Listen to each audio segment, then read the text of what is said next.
आदेश बांदेकर आपल्या सोबत आहेत, शिवसेनेचे नेते आहेत, भाऊजी आहेत. आपण त्यांच्याशी बोलणार आहोत. तुमच्या चेहऱ्यावर हास्य दिसत आहे. किती आनंद, किती उत्साह आहे. मला तर आनंद आहेच, कारण कुठल्याही बाबतीत कुठलंही कुटुंब जेव्हा एकत्र येतं त्यावेळेला त्या प्रत्येक आनंदाचा साक्षीदार मी होत गेलो आणि त्यामुळे मला खूप आनंद झालेला आहे. आज आपण बॅनर पाहतोय, दोनच खुर्च्या या ठिकाणी ठेवण्यात आलेल्या, त्यामुळे दोन्ही भाऊ या ठिकाणी बसतील आणि बाळासाहेब ठाकरेंचा देखील फोटो दिसतोय मागे, त्यामुळे चित्र स्पष्ट आहे. भावनिक साथ सर्व मराठी बांधवांना की एकत्र यायची हीच ती वेळ. कारण हीच ती वेळ आहे आणि बघितलं आपण, म्हणजे तुम्ही म्हणालात तर पाठीमागे आशीर्वाद देत वंदनीय बाळासाहेब ठाकरे, समोर राजसाहेब असणार आहेत, उद्धवसाहेब असणार आहेत आणि यामुळे हे ठाकरे कुटुंब पूर्ण झालेलं आहे.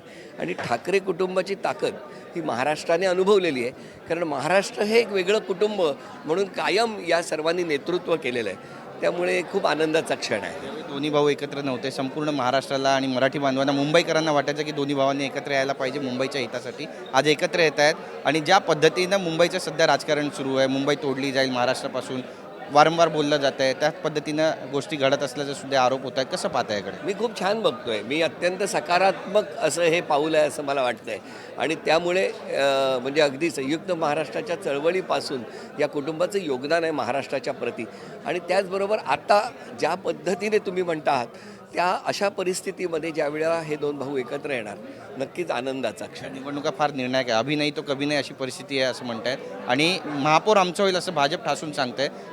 काय तुम्ही साथ घालू इच्छिता सर्व मराठी बांधवांना? मी आत्ता कुठली साथ घालणार नाही आहे, कारण आत्ता त्या दोघांचे विचार आपल्याला ऐकायचे आहेत. वंदनीय बाळासाहेब ठाकरे आणि त्या म्हणजे उद्धवसाहेब ठाकरे आणि राजसाहेब ठाकरे हे वंदनीय बाळासाहेब ठाकरे यांच्या आशीर्वादाने नेमकी काय साथ घालतात ती ऐकायची आहे आणि ती साथ महाराष्ट्राच्या घराघरात पोहोचवायची आहे. एवढंच आत्ता शेवटचा प्रश्न. ही 30 जागा आहे, हे तेच हॉटेल ब्लू सी आहे ज्या ठिकाणी 2019ला एक पत्रकार परिषद झाली, त्यानंतर महाराष्ट्राचं राजकारण वेगळ्या वळणावर गेलं. आज देखील एक पत्रकार परिषद होते, त्याने एक वेगळा अध्याय लिहिला, हा देखील एक वेगळा अध्याय लिहिल महाराष्ट्राच्या इतिहासात असं वाटतं. तुम्ही म्हणता या वास्तूतनंच एक महाराष्ट्रात नवा अध्याय लिहिला गेला, त्यामुळे याच वास्तूतून वास्तू तथास्तू म्हणते आणि त्यामुळे नक्की एक वेगळा आणि खूप चांगला अध्याय लिहिला जाईल.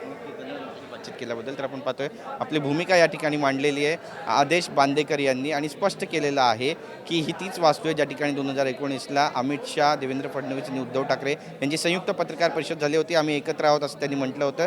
मात्र यानंतर महाराष्ट्राचं राजकारण बदललं आणि आता हीच ती वास्तू आहे ज्या ठिकाणी दोन्ही ठाकरे बंधूंची युतीची घोषणा तर झालेलीच आहे, पण महानगरपालिकेमध्ये आता युतीची अधिकृत घोषणा होते. त्यामुळे नेमका काय अध्याय लिहिला जाणार आहे आणि मुंबईचा महापौर नेमका कोण असणार आहे हे देखील पाहणं महत्त्वाचं ठरेल. कॅमेरा पर्सन सिद्धेश नाईकसह गिरीश गायकवाड, TV9 मराठी, मुंबई.